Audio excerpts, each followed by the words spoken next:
تو آپ کا کیا خیال ہے اللہ سبحانہ و تعالی کی ذات بابرکات کے بارے میں؟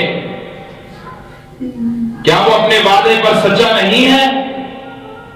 یقیناً اللہ رب العزت اپنے وعدے پر سچا ہے. تمام خزانوں کی چابیاں اسی کے پاس ہیں. وہ اپنے بندوں پر نہایت مہربان ہے اور وہ اپنا وعدہ پورا کرتا ہے. اور جو اللہ کے راستے میں 1 روپیہ خرچ کرے گا اللہ اس کو 700 گنا بڑھا دے گا. یہ اللہ کا وعدہ ہے, یہ اللہ کی ڈیل ہے. اور اللہ رب العالمین نے ایک آیت میں ان لوگوں کے لیے بشارت سنائی جو دن رات اللہ کے راستے میں خرچ کرتے ہیں. فرمایا الذین ينفقون اموالهم باللیل والنہار سرا وعلانیہ فلهم اجرهم عند ربهم ولا خوف عليهم ولا هم يحزنون. فرمایا وہ لوگ جو اللہ کے راستے میں مال خرچ کرتے رہتے ہیں رات کو دن کو خفیہ طور پر وعلانیۃ اور اعلانیہ طور پر فلهم اجرهم عند ربهم ان کے لیے ان کے رب کے ہاں بہت بڑا اجر ہے. ولا خوف علیہم ولا هم يحزنون اور قیامت والے دن ان پر کوئی خوف نہیں ہوگا, کوئی پریشانی نہیں ہوگی. یہ اللہ کی آیات ہیں. مختلف مقامات پر اللہ رب العالمین ان لوگوں کو خوشخبریاں دے رہا ہے جو اللہ کے راستے میں مال خرچ کرتے ہیں. اور اللہ رب العالمین نے ایک مقام پر واضح طور پر فرما دیا کہ اس وقت تک بندہ نیکی نہیں پا سکتا جب تک وہ اپنا محبوب مال اللہ کے راستے میں خرچ نہ کرے, اپنا پسندیدہ مال اللہ کے راستے میں خرچ نہ کرے.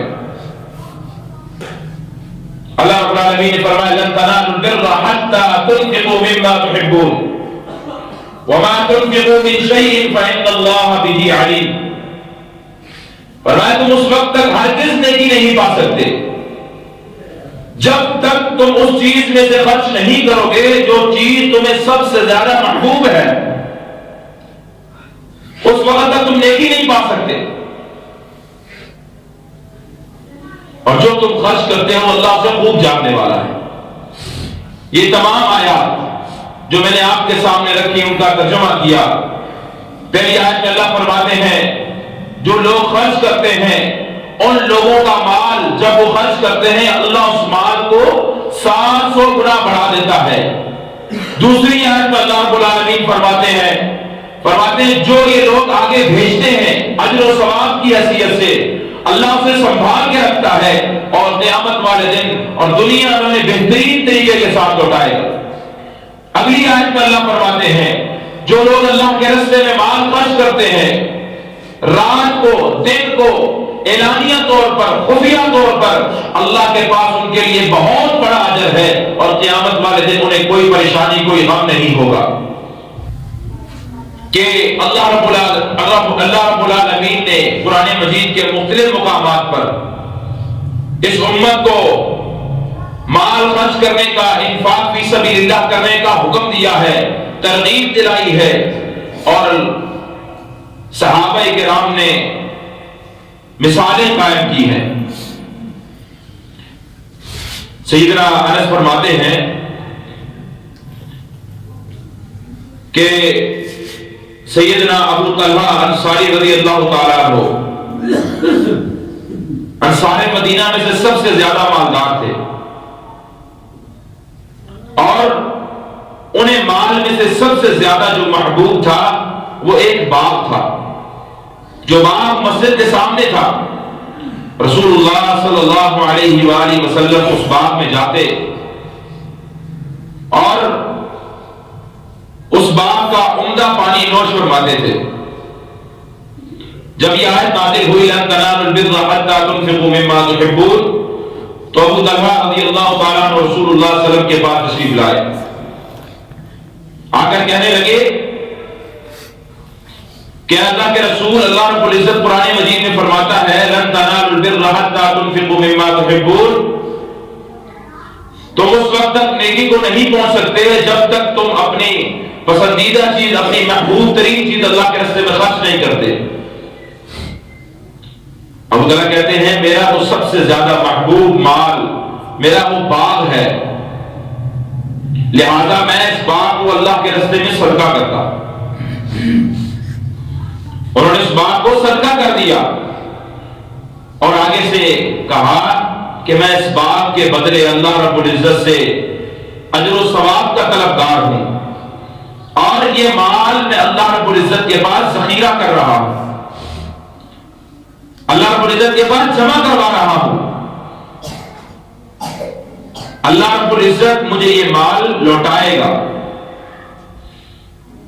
اور پھر فرمایا اللہ کے رسول سے کہ آپ جہاں چاہیں اس مال کو خرچ کر دیں۔ تو رسول اکرم صلی اللہ علیہ وسلم نے فرمایا ذالک مال رابح، ذالک مال رابح، فرمایا بہت خوب، یہ مال بہت زیادہ نفع بخش ہے، بہت زیادہ فائدے مند ہے۔ صحابہ کرام نے جب جب رسول اللہ صلی اللہ علیہ وسلم کی باتوں کو سنا، قرآن کی آیتوں کو سنا، جب جب اللہ کا حکم آیا، رسول اللہ صلی اللہ علیہ وسلم نے اپنے فرامین جاری کیے، صحابہ کرام نے ان باتوں پر عمل کر کے دکھایا۔ یہاں آیت نازل ہوتی ہے لن تنالوا البر حتى تنفقوا مما تحبون، اور وہاں ابو طلحہ اپنا باغ اللہ کے راستے میں خرچ کر دیتے۔ یہ ہے صحابہ کرام کی مثالیں۔ انہوں نے صرف باتوں تک محدود نہیں رہے، بلکہ مثالیں قائم کی۔ اور میرے عزیز بھائیوں، جب انسان اپنا مال اللہ کے راستے میں خرچ کرنے لگ جاتا ہے، اللہ رب العزت اس کے مال میں برکت عطا فرما دیتے ہیں اور اس کا مال بڑھا دیتے ہیں۔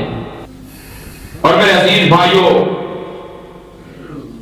اللہ اکبر، اللہ کے رسول صلی اللہ علیہ وسلم نے فرمایا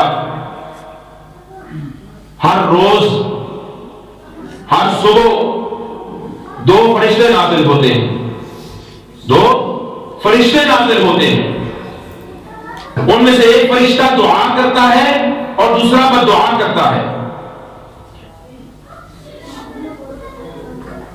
جو فرشتہ دعا کرتا ہے وہ اس بندے کے حق میں ہوتی ہے جو بندہ روز اللہ کے راستے میں مال خرچ کرتا ہے۔ وہ کہتا ہے اے میرے پروردگار، اے میرے رب، اس بندے نے تیرے راستے میں مال خرچ کیا، تو اس کے مال کو زیادہ کر دے، اس کے مال میں برکت دے دے۔ اور جو بندہ اللہ کے راستے میں مال خرچ نہیں کرتا، وہ فرشتہ جو دوسرا ہے وہ اس کے لیے بد دعا کرتا ہے، یا اللہ جس طرح اس نے تیرے مال کو روک کر رکھا، اسی طرح تو اس کے مال کو تباہ و برباد کر دے۔ اب ہم پر ہے، ہم فرشتے کی دعا کے مستحق بنتے ہیں یا بد دعا کے مستحق بنتے ہیں؟ کیونکہ اللہ کے رسول کی حدیث ہے اور آپ صلی اللہ علیہ وآلہ وسلم کی زبان سے نکلی ہوئی بات وہی ہے جو کبھی جھوٹی نہیں ہو سکتی۔ صدقہ و خیرات کے بارے میں اللہ کے رسول نے بہت زیادہ تلقین سے صحابہ کرام سے کہا، نصیحت کی۔ تو میرے عزیز بھائیوں، یہ ایسی تجارت ہے جو نفع بخش ہے۔ انسان تجارت کرتا ہے، ہم تجارت اگر کرتے ہیں تو اس میں نفع بھی ہو سکتا ہے، نقصان بھی ہو سکتا ہے۔ دنیا کے اندر ہمیں پتا ہے کہ نقصان بھی ہو سکتا ہے، نفع بھی ہو سکتا ہے، لیکن یہ تجارت ایسی تجارت ہے جو اللہ رب العزت کے ساتھ صدقہ و خیرات کے ساتھ کی جاتی ہے۔ اس میں کوئی نقصان نہیں ہے، اس میں فائدہ ہی فائدہ ہے، کیونکہ اللہ رب العزت فرماتے ہیں ان الذين يتلون كتاب الله واقاموا الصلاه وانفقوا مما رزقناهم سرا وعلانيه يرجون تجارة لن تبور۔ فرمایا وہ لوگ جو اللہ کی کتاب کی تلاوت کرتے ہیں، نماز قائم کرتے ہیں، اور جو اللہ نے انہیں رزق دیا ہے، جو اللہ نے انہیں مال دیا ہے، اس میں سے وہ خرچ کرتے ہیں خفیہ طور پر، اعلانیہ طور پر، وہ ایک ایسی تجارت کے امیدوار ہیں جس میں فائدہ ہی فائدہ ہے، جس میں نفع ہی نفع ہے، خسارہ نہیں ہے۔ عزیز بھائیوں، یہ تمام آیتیں آپ کے سامنے رکھنے کا مقصد یہ ہے کہ ہمیں اس بات کا علم ہو جائے کہ اللہ کے رسول صلی اللہ علیہ وآلہ وسلم اور اللہ رب العزت نے قرآن مجید میں کس قدر تلقین سے صدقہ و خیرات کے بارے میں کہا ہے۔ اور میرے عزیز بھائیوں، اللہ کے رسول صلی اللہ علیہ وآلہ وسلم نے، رسول اللہ صلی اللہ علیہ وسلم نے اللہ کا ہر حکم مانا ہے اور اس حکم پر عمل کر کے امت کے لیے سبق چھوڑا ہے۔ اللہ کے رسول صلی اللہ علیہ وسلم کتنے سخی تھے، کتنے خرچ کرنے والے تھے۔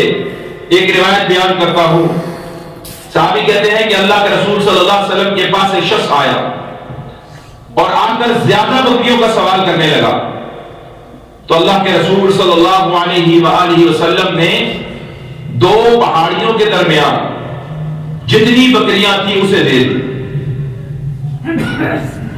دو پہاڑوں کے درمیان جتنی بکریاں تھیں وہ شخص کو دے دی۔ وہ شخص واپس لوٹا اپنی قوم کی طرف اور جا کر کہنے لگا، ایُّ قوم اسلموا، اے میری قوم اسلام قبول کر لو، فواللہ ان محمدً، بے شک اللہ کی قسم محمد رسول اللہ صلی اللہ علیہ وسلم اس طرح خرچ کرتے ہیں جس طرح انہیں کسی فاقے کا ڈر نہیں ہے۔ ایک بندہ آتا ہے، سین میں اگر بکریاں بندی ہوئی ہیں، میں کہوں ساری لے جاؤ، تو اگر مجھے مال کی کمی کا ڈر ہوگا تو میں نہیں دوں گا، لیکن اللہ کے رسول صلی اللہ علیہ وسلم نے اسے کہا جاؤ دو پہاڑوں کے درمیان جتنی بکریاں ہیں لے جاؤ۔ اللہ کے رسول نے مال خرچ کر دیا، کیونکہ اللہ رب العزت اللہ کے رسول کو پتا تھا کہ صدقہ خیرات کرنے سے مال کم نہیں ہوتا، بلکہ اللہ رب العزت مال کو بڑھا دیتا ہے۔ لیکن میرے عزیز بھائیوں، اگر آج ہم اپنے گریبانوں میں دیکھیں، ہم اپنے آپ کو دیکھیں، ہم اطیعوا اللہ و اطیعوا الرسول کا نعرہ لگانے والے ہیں، اللہ اس کے رسول کی اطاعت کرنے والے ہیں، لیکن کیا ہم اس بارے میں غور کرتے ہیں؟ کیا ہم اللہ کے راستے میں مال خرچ کرتے ہیں؟ کیا ہمیں فکر و فاقہ کا خوف نہیں ہے؟ نہیں میرے بھائیوں، آج میں اور آپ ڈرتے ہیں اس بات سے کہ اگر ہم صدقہ کریں گے تو ہمارا مال کم ہو جائے گا۔ ہم ڈرتے ہیں اس بات سے کہ کہیں ہمارے گھر بھوک نہ آ جائے۔ ہم یہ کہتے ہیں کہ اگر ہمارے پاس حالات تنگ ہیں، مال آتا ہے، ہم کہتے ہیں پہلے اپنے خرچے پورے کرو بعد میں دیکھیں گے۔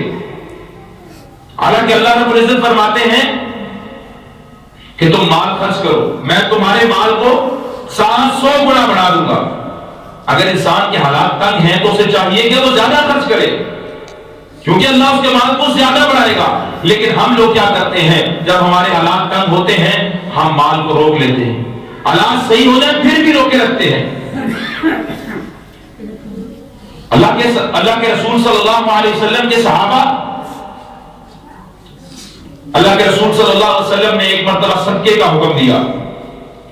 صحابہ کرام نے اعلان کیا صدقے کے لیے۔ سیدنا عمر بن خطاب بیان کرتے ہیں، کہتے ہیں جس دن صدقہ کا اعلان ہوا میں بہت خوش ہوا۔ میں نے یہ سوچا کہ آج میں ابو بکر صدیق رضی اللہ تعالیٰ سے آگے نکل جاؤں گا، سبقت لے جاؤں گا، کیونکہ آج میرے پاس مال ہے۔ گھر چلے جاتے ہیں، جا کر گھر کا آدھا مال علیحدہ کرتے ہیں، دوسرا آدھا مال دوسری طرف، آدھے گھر کے مال کو اٹھایا اور رسول اللہ کی خدمت میں حاضر ہو گئے۔ اللہ کے رسول پوچھتے ہیں عمر کیا چھوڑ کر آئے ہو؟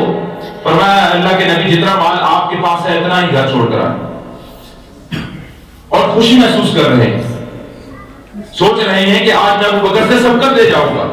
لیکن اللہ اکبر، کیا شان ہے ابو بکر کی۔ گھر جاتے ہیں، گھر کا سارا مال اٹھاتے ہیں، سارا مال اٹھا کر اللہ کے رسول صلی اللہ علیہ وسلم کے پاس آ جاتے ہیں۔ اللہ کے رسول صلی اللہ علیہ وسلم نے پوچھا اے ابو بکر کیا چھوڑ کر آئے ہو؟ کہا اے اللہ کے نبی میں گھر پر اللہ اور اس کے رسول چھوڑ کر آیا، کوئی چیز باقی نہیں ہے۔ اس وقت سیدنا عمر بن خطاب کہنے لگے کہ میں ابو بکر سے صدقت نہیں لے جا سکتا، صحابہ کرام تو نیکیوں میں مقابلہ کیا کرتے تھے، آج ہم فیشن میں مقابلہ کرتے ہیں۔ صحابہ کرام نیکیوں میں آگے بڑھا کرتے تھے، لیکن ہم برائیوں میں آگے بڑھتے ہیں۔ وجہ کیا ہے میرے عزیز بھائیوں؟ وجہ یہ ہے کہ ہماری ترجیحات دنیاوی چیزیں ہیں، ان کی ترجیحات قیامت کا سامان تھا۔ عزیز بھائیوں، آج میں اور آپ اپنے گھروں کی طرف دیکھیں، ہم میں سے ہر ایک بندہ اپنے گھر کی طرف دیکھے، ہماری مائیں، بہنیں، بیٹیاں، اگر ان کے گھر میں ایک مہمان آ جائے وہ اس کو کھانا کھلانے کے لیے تیار ہیں۔ 3 ہانڈیاں پکی ہوئی ہیں گھر میں۔ اگر خاوند یا بھائی کسی مہمان کو لے آتا ہے تو کہتی ہیں کہ روز کوئی بندہ نوائی کوئی بندہ لے آئے ہو، کہتی ہیں۔ ہمارے معاشرے کا، ہمارے گھروں کا یہ حساب ہے، گھر میں کھانا موجود ہے، حالانکہ اللہ کے رسول نے فرمایا مہمان رحمت ہے، لیکن ہمیں اس بات کا علم نہیں ہے۔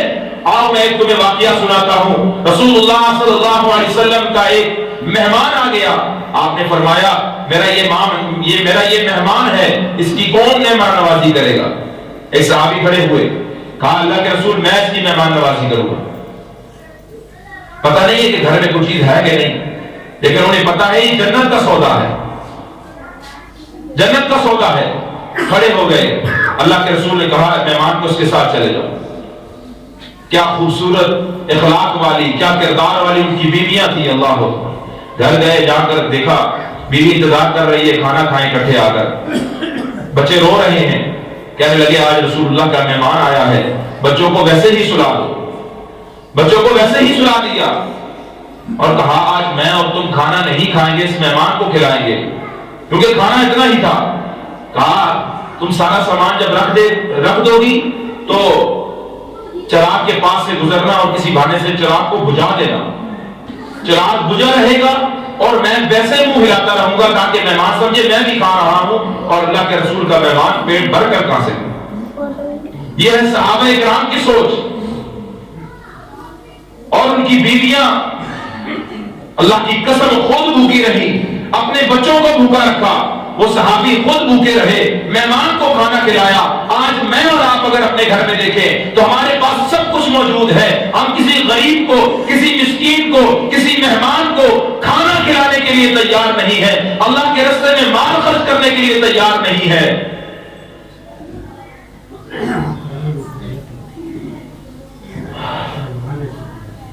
اللہ پاک ان لوگوں کو پسند کرتا ہے جو اللہ کے راستے میں مال خرچ کرتے ہیں۔